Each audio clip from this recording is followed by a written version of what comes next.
bientôt la fin de l'été. C'était comment ton été, Louis? Eh ben, c'était chaud. C'était même Stéphane chaud. 100K. Oh, T'es mort? ouais, man. L'imprévu, qu'est-ce que ça veut dire? Dis-lui, mon ami. Il n'est pas question de le laisser s'approprier ton pouvoir. C'est ce que je viens de lui dire. Ok, puisque je vois qu'on peut pas discuter, on va faire un duel. Bonjour et bienvenue à tous les perdus et les retrouvés pour votre podcast cinéma Projection Perdue, un podcast de la Chimérathèque. Et pour parler aujourd'hui de King of Comedy sorti en 1989 de Stéphane Shaw, je suis accompagné de mon fidèle ami Damien. Salut Damien. Salut! Et aujourd'hui, donc, on va vous parler de King of Comedy. Est-ce que tu peux me faire un résumé du film, Damien? Alors, King of Comedy, ça suit à nouveau Stéphane Shaw qui a le rôle principal de Wantin-san. C'est un homme passionné d'art dramatique, mais qui mène une existence assez pauvre, logeant dans une petite chambre et travaillant dans un centre de loisirs pour enfants. Ses tentatives de devenir comédien se soldent souvent par des échecs, d'ailleurs toutes par des échecs, et il tente de monter des pièces de théâtre, mais il n'y a personne qui vient. D'ailleurs, il se fait souvent chasser du plateau parce qu'à chaque fois qu'il y vient, à cause de sa passion, il fait plein de bêtises. Par exemple, il surjoue des pièces alors qu'il est censé être mort, etc., etc. Alors, il connaît des difficultés pour se nourrir et du coup, pour pallier à ce manque d'argent, il va proposer quelques leçons de comédie, notamment à des particuliers et surtout à des voyous qui vont souvent revenir et l'aider pour lui demander de l'aide pour faire des arnaques. Le déclic de sa vie va arriver lorsqu'il va rencontrer un groupe d'hôtesses dans un bar qui vont venir le trouver pour apprendre à jouer d'innocentes lycéennes devant leurs clients, parce que c'est le thème du bar de ces hôtesses. Et il va petit à petit se rapprocher de l'une d'entre elles, qui est jouée par Cecilia Cheung, et son personnage, c'est Lao Piu Piu. Voilà, Louis. C'est comme ça qu'on fait des résumés. C'est pas mal, hein. Ouais, c'est parce Franchement, que t'es j'avais fort. écrit à Ouais, l'avance. donc tu l'as dit, c'est un peu un acteur raté. Et en fait, c'est un peu inspiré de la vie de Stéphane Shaw. Bien sûr, c'est romancé. Et d'ailleurs, Stéphane Shaw, en Chine, il est appelé King of Comedy. Donc, il y a quelque chose de un peu autobiographique.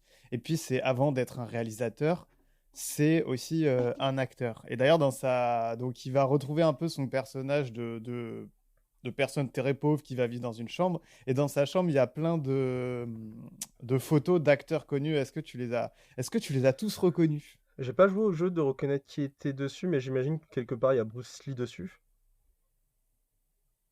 Non, il n'y a pas Bah Bruce Lee. voilà, C'est pas des acteurs. voilà, je suis démasqué, Louis, Enfin, je je n'ai pas crois. vu le film. Je l'ai pas vu. Non, c'est que des acteurs internationaux. En plus, il y a à la fierté nationale, comme dirait notre cher président. Donc, tu as des photos de Gérard Depardieu. Il y a Keanu Reeves, Brad Pitt, Gary Oldman, Travolta, Nicolas Cage, parce que Stéphane Shaw apprend des meilleurs, hein, et Jeremy Irons, et il y a plein d'autres acteurs. Voilà, donc c'est amusant de les reconnaître. Et puis, question importante, toi, t'as pensé quoi du Moi film? j'ai beaucoup aimé, je crois que je le dis à chaque fois qu'on parle d'un film, je dis moi j'ai beaucoup aimé. Alors, ce qui est particulier avec King of Comedy, c'est que techniquement c'est le plus vieux film de Stephen Chow qu'on va aborder parce qu'il l'a fait avant Shaolin Soccer et avant Crazy Kung Fu. Et c'est intéressant parce que Crazy Kung Fu étant son plus ancien, on y voit son cinéma le plus développé, alors que là, on se retrouve dans un domaine différent, mais on y voit finalement le palimpseste de ce qu'il va développer. Et surtout là, en fait, il développe, il a un scénario qui se tient beaucoup plus, c'est-à-dire qu'il va moins partir dans l'absurde, moins partir dans l'absurde en parlant de Stephen Chow, c'est-à-dire qu'il y a encore beaucoup d'absurde, mais il va essayer d'avoir une ligne directrice qui va développer. Et j'ai bien aimé ces allers-retours. Au début, on ne sait pas trop où il va en venir, mais je trouve que dès le début du film, tu es attrapé, parce que pour moi, attraper un spectateur au début du film, c'est très important. Et j'aime beaucoup au tout début, parce que tu le vois derrière la caméra, et tu te dis, ah, c'est le réalisateur, et il filme des gens, et c'est des figurants, et en fait, tu vois des zombies, tu vois juste des zombies, et tu te dis que c'est un film d'horreur. Et juste derrière, tu vois derrière la caméra en expliquant que les figurants doivent avoir beaucoup plus d'entrain, parce que là, on a l'impression que c'est des zombies. Et tu comprends qu'ils sont pas censés jouer des zombies. Et dès que tu reviens dans la caméra, juste après qu'il ait dit ayez plus d'entrain, vous êtes juste des gens en train de marcher, la caméra, elle te remet des zombies en train de marcher avant que quelqu'un débarque et se mette à engueuler Stéphane Shaw parce qu'il a rien à foutre en tant que réel sur le plateau. Donc ouais, ça reste un film très drôle. En fait, dès le début, t'es introduit en comédie, alors que tout le contexte qui arrive derrière, c'est un acteur pauvre qui a du mal à en vivre, mais tu continues à rire parce que Stephen Chow est King of the Comedy au final. C'est intéressant parce que je trouve vraiment que le film s'introduit comme une comédie, et c'est une fois qu'il se fait virer la première fois du plateau que ça tombe légèrement dans le drame. Ensuite, ça revient dans la comédie, ça repart sur le drame. Et il y a forcément un moment où on va évoquer la fin, mais on va prendre notre temps pour y arriver. Hmm. Euh, c'est c'est c'est un truc aussi que j'ai bien aimé au tout début, c'est que tu as des faux raccords, mais tu as des faux raccords qui sont normaux. Tu sais, tu as un moment où il va tourner une scène où il est censé être un prêtre qui se fait tuer, et au cours de la scène qui filme, tu vois les câbles, tu vois les angles de caméra, et en fait, c'est normal d'y voir, entre guillemets, ce que nous, on appellerait des faux raccords dans un film fini, parce que c'est le film qui est en train d'être filmé, donc c'est normal que tu aies les éléments visuels du film qui apparaissent. Tu vois ce que je veux dire ou pas? Ouais, je vois ce que tu veux dire.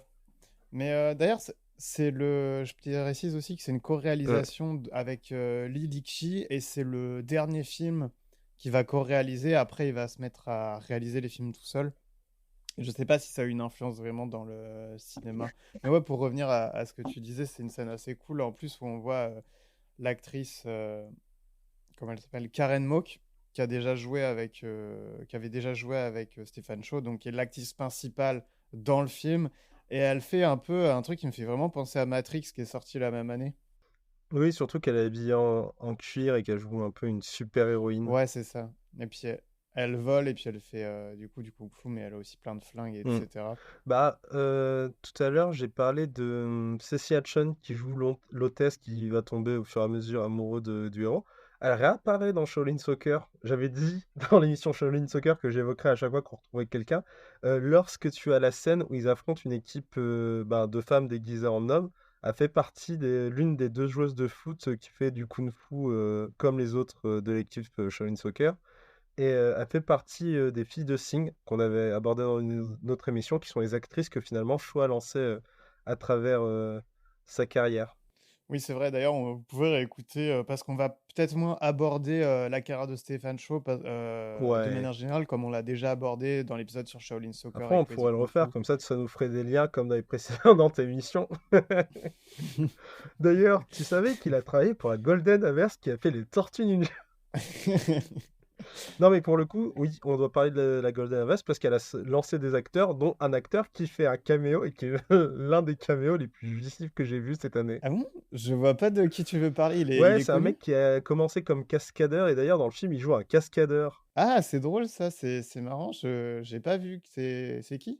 Effectivement, ouais, il y a un caméo de Jackie Chan où il joue à une cascade et en gros, il se fait juste tirer dessus et il meurt hyper bien et du coup, il y a Stéphane Shaw qui vient le voir et qui fait: «Ah, c'est incroyable, comment t'as appris ça?» Il fait: «Ouais, si tu travailles fort, tu vas y arriver».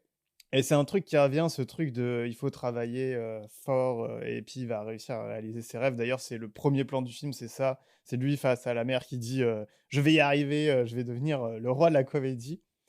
Et donc, c'est marrant parce qu'il y a un truc un peu de passation, je trouve, de mettre Jackie Chan en caméo là. C'est un peu comme si Jackie Chan Ouais. Mais l'adoubait c'est drôle parce que finalement. je crois que dans le précédent film de Stephen Chow, il joue un acteur, et je me demande si c'est pas dans un film de Jackie Chan. Donc je me demande si c'est pas là où ils se sont rencontrés, et t'as un peu ce truc de je fais un film juste derrière, ça te dit de passer une tête, il est en mode allons-y.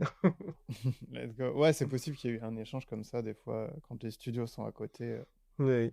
Surtout Et que, en fait, c'est intéressant que tu dis passation, parce que du coup, dans le film, c'est légèrement l'inverse, parce que c'est Jackie Chan qui arrive pour remplacer Shaw et pas l'inverse, même si au final, Shaw bah, oui, sera c'est vrai. récompensé par tous ses efforts à un moment du film.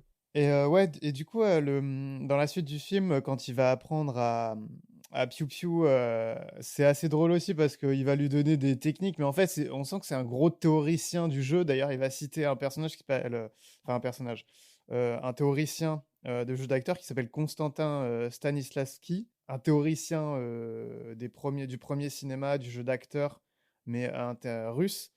Et donc, il va donner des conseils en mode non, mais la douleur est transmise de ton corps vers l'intérieur, puis retransmise vers l'extérieur. Et tu sais, on sent que c'est très théorique dans son jeu. Tu sais, il a un manuel de comment devenir acteur. Et du coup, c'est assez drôle parce qu'il va être un peu très scolaire, alors que le jeu, c'est quelque chose quand même qui est censé être très physique et très intuitif. Et donc, j'ai l'impression que ça se moque un peu des techniques d'acteurs, comme ce qu'il peut y avoir aux États-Unis. Mais ça marche pour la Hop Piu Piu, du coup, qui va réussir à séduire les clients grâce à ça. Oui, parce qu'elle avait besoin d'apprendre à jouer la naïveté. Et dans la scène d'apprentissage, c'est très drôle parce que tu sais, t'as toujours. C'est une scène que j'aime beaucoup parce que c'est à nouveau l'une des forces de show, c'est vraiment son montage qui permet d'apporter des gags visuels puissants en plus de son montage. Et t'as ce truc où il lui explique comment bouger sa tête, comment bouger son regard. Et en fait, du coup, la caméra a besoin d'être en gros plan sur leurs deux têtes pour montrer finalement ce jeu de regard et ce niveau d'intensité. Et dès qu'elle dézoome, tu te rends compte qu'elle a mis ses jambes à côté de sa taille et qu'il est en mode non, mais il faut arrêter de faire ça parce que ça ressemble pas à l'innocence. Et c'est un gars qui revient deux, trois fois avec vraiment ce côté zoom et dézoom. Il y a un gag, par contre, qui est très bizarre, c'est celui du garçon à poil. T'as un moment où il vient de se faire virer, il rentre dans sa ville et t'as vraiment un gosse qui doit avoir 3-4 ans qui est à poil, qui passe dans l'écran et je me disais juste, bon bah c'est étrange. Et t'as une deuxième fois où il doit apprendre un peu un stéréotype de nerd à faire les gros bras pour aller demander de l'argent à des gens qui sont en train de tourner là où ils sont. Et il l'envoie, soudain, t'as des gangsters qui arrivent, ils commencent à vouloir lui péter la gueule. Et en fait, quand la caméra se retourne vers Shaw parce que le mec essaye de trouver du soutien et quoi faire, tu vois Shaw qui parle avec le gosse à poil et t'as l'impression qu'il dit non, mais tu peux pas te balader à poil, faut que tu trouves d'événements. Et ça revient que deux fois dans le film. Mais c'est vraiment un gag stupide, mais que j'aime beaucoup. Ouais, mais en fait, ça joue aussi sur le fait que bah, tu le vois et tu te dis, ah, c'est quoi ça? Et que du coup, même le personnage, il est en mode, non, mais tu peux pas faire ça en fait. Ouais. Bon, bah, Louis, contrairement à moi, tu t'es tapé une grosse partie de la filmographie de Shaw. Est-ce que tu veux balancer des éléments dessus avant qu'on retourne au film? Ouais, bah en fait, le fait d'avoir revu ces trois films que j'avais déjà vus, en fait, ça m'a donné envie de d'étendre un peu plus parce qu'il y a eu un remake à The New King of Comedy qui est, en fait, c'est pas vraiment un remake, c'est plus une espèce de suite spirituelle où on va suivre pareil, sauf que cette fois, c'est une personnage principale qui va essayer de faire de percer. Ce qui est assez étonnant parce que je trouve la meilleure scène de New King of Comedy, c'est des moments méta où en gros, il y a un moment où elle va tomber sur un autre fan de King of Comedy dans le film. Et donc, ils vont rejouer une des scènes où il y a une musique, une des scènes romantiques, parce que dans King of Comedy, le premier, va y avoir une relation romantique qui va se créer, qui est assez chouette d'ailleurs. Et il y a notamment une scène avec de la musique et il y a comme ils s'avouent leurs sentiments, ou je sais plus exactement c'est ça. Et donc, dans New King of Comedy, King of Comedy est un film dans le film et donc ils vont rejouer la scène en fait. Et d'ailleurs, l'actrice principale va finir par percer grâce au fait qu'elle se fait embaucher dans un film de Stephen Shaw. Donc en fait, j'ai l'impression que c'est comme si c'était King of Comedy était une espèce d'autobiographie de sa partie acteur. Et maintenant, vu qu'il est passé réalisateur et qu'il joue plus beaucoup, d'ailleurs dans ses derniers films, il joue plus, bah, il va montrer que aussi il peut mettre en avant d'autres acteurs. Et j'ai trouvé le remake assez intéressant parce que c'est pas. Parce que je dis remake, mais en fait, c'en est pas un. T'as des blagues qui reviennent, mais d'une autre manière, et du coup, c'est assez intéressant aussi. Mais voilà, j'ai trouvé ça quand même moins frais que King of Comedy, qui a quelque chose de plus déroutant, surtout vers la fin, dont on n'a pas encore parlé. Est-ce que The New King of Comedy, c'est mieux que Arthur la Malédiction? Parce que C'est finalement, pas les deux dur. films, ils ont un point commun. C'est pas dur. Dans les deux, le précédent film, il devient le film à l'intérieur du film, et les deux ont des Et fans j'ai qui sont l'impression liés. aussi qu'il y a une volonté pour Stéphane Shaw de toucher peut-être plus un. En fait, le truc, c'est que King of Comedy est connu par plusieurs personnes, mais c'est vraiment Shaolin Soccer qui l'a montré sur le devant de la scène. Au D'ailleurs, niveau King of mondial. Comedy n'a pas Mm. été traduit en français, sauf par des amateurs. Je crois que c'est disponible. Si vous voulez trouver une version française doublée amateur, je ne sais pas si je vous conseille, mais voilà. Et du coup, il est dans une démarche de refaire ses films pour toucher un public plus chinois parce que ses films étaient tournés en cantonais et là, il les tourne en mandarin. Et aussi plus international parce qu'il a une renommée maintenant plus internationale. Et donc, je me demande, c'est que plutôt que de redistribuer King of Comedy, c'est refaire les films. Bien que je trouve que la fraîcheur, la fraîcheur du truc est moins là, mais on sent aussi que c'est plus occidental. Par exemple, ils vont tourner dans New King of Comedy, ils tournent un remake de Blanche-Neige, où Blanche-Neige se fait transformer en mec, enfin, doit faire du kung-fu pour s'en sortir. Enfin, c'était un peu plus absurde que le premier quand même. On peut aborder le dernier quart d'heure que je trouve personnellement Ouais, c'est incroyable. fou, hein. Donc la fin, elle arrive parce qu'en fait, pendant tout le film, il y a un running gag autour des gars, enfin comment dire, des box pour manger. Ouais, t'as un mec au sandwich et c'est... Merde, comment on appelle ceux qui s'occupent de la bouffe déjà sur un plateau? Régisseur, c'est un régisseur. Voilà, on a un régisseur assez dur à cuire. Ouais, c'est ça. Donc il y a un régisseur qui s'occupe de distribuer les plateaux repas et en fait, il y a tout un. D'ailleurs, c'est un running gag qui revient aussi dans New King of Comedy. C'est que Stéphane Shaw, des fois, il dit non, mais je veux même pas de salaire, je veux juste un plateau repas et il cherche à avoir ces plateaux repas qu'on lui doit. Et ce qui est drôle parce que c'est vraiment un truc, si vous avez déjà été sur les tournages, c'est vrai que la bouffe, c'est vraiment le nerf de la guerre. Même aussi ce que tu donnes à manger, c'est hyper important. Et donc il y a un running gag sur ça. Et en fait, on apprend que ce régisseur qui distribue la bouffe, en fait, c'est un mec, un agent infiltré. Ça te fait déjà rire. En fait, c'est un agent infiltré et donc il va dire bah tu vas être nous, tu vois, on est des agents infiltrés. En fait, on est les meilleurs acteurs du monde parce qu'on n'a pas besoin.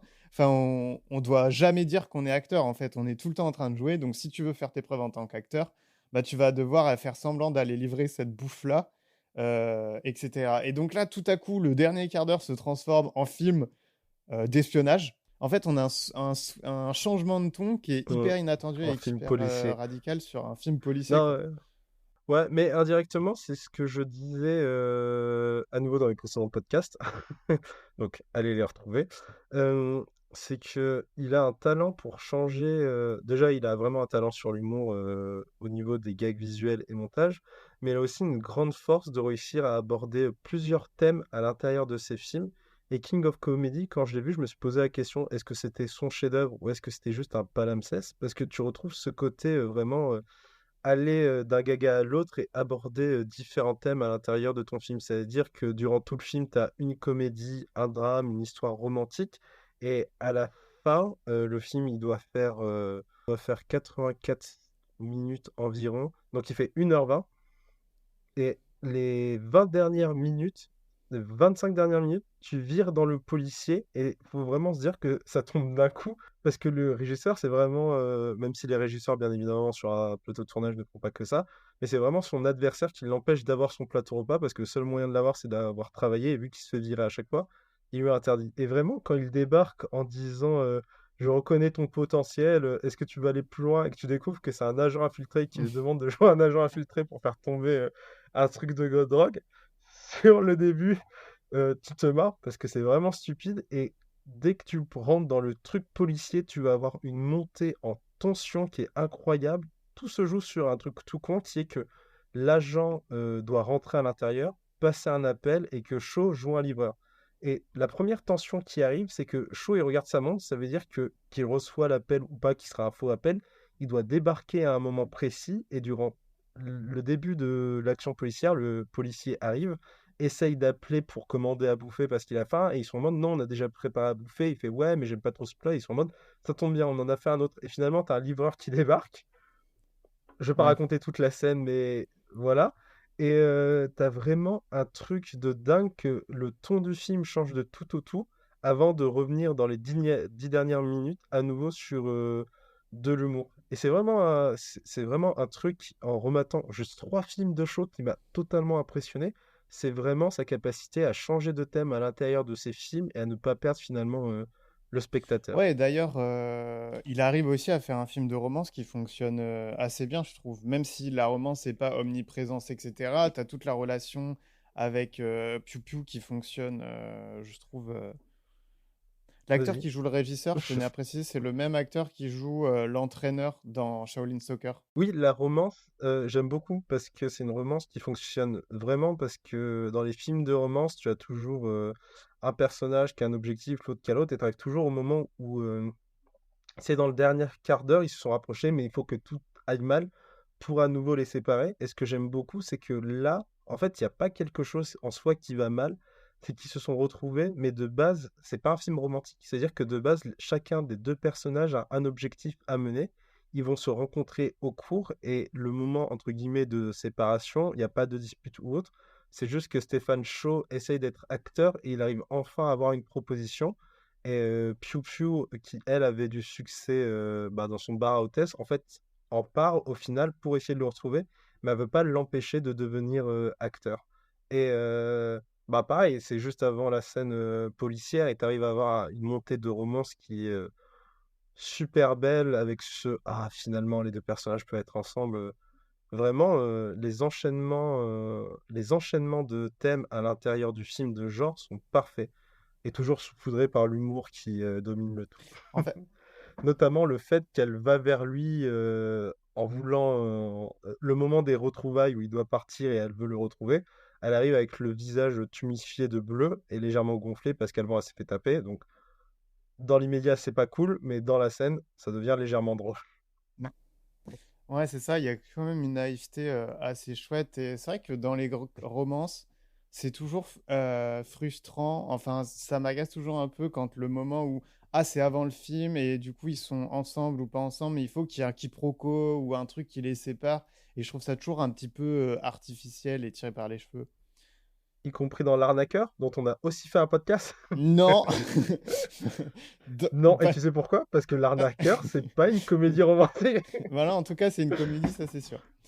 Et ouais, et c'est marrant que du coup ça se transforme en film d'espionnage parce qu'en fait, Stephen Chow, il s'est aussi fait connaître par beaucoup de comédies, notamment des comédies de pièces de théâtre ou de choses chinoises assez connues. Et dans c'est pour les premiers films qu'il a réalisés, il y a Bon Baiser de Pékin et Forbidden City Cop, qui réalise juste avant King of Comedy.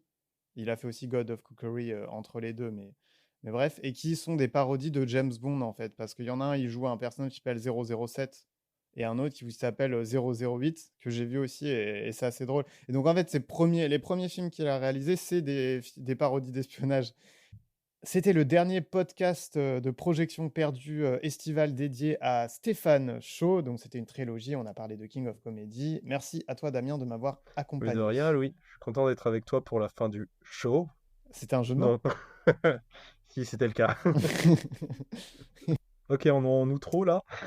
Attends. Tu vas être épaté. J'ai juste une question et tu vas l'adorer. On va faire une suite qu'on a promis à notre public pour la rentrée. Est-ce que tu es chaud? Est-ce que j'en suis fier? Oui. Franchement, c'était tellement nul que c'est choquant. Ouais, j'apprécie pas trop ton esprit chauvin. C'est le showbiz.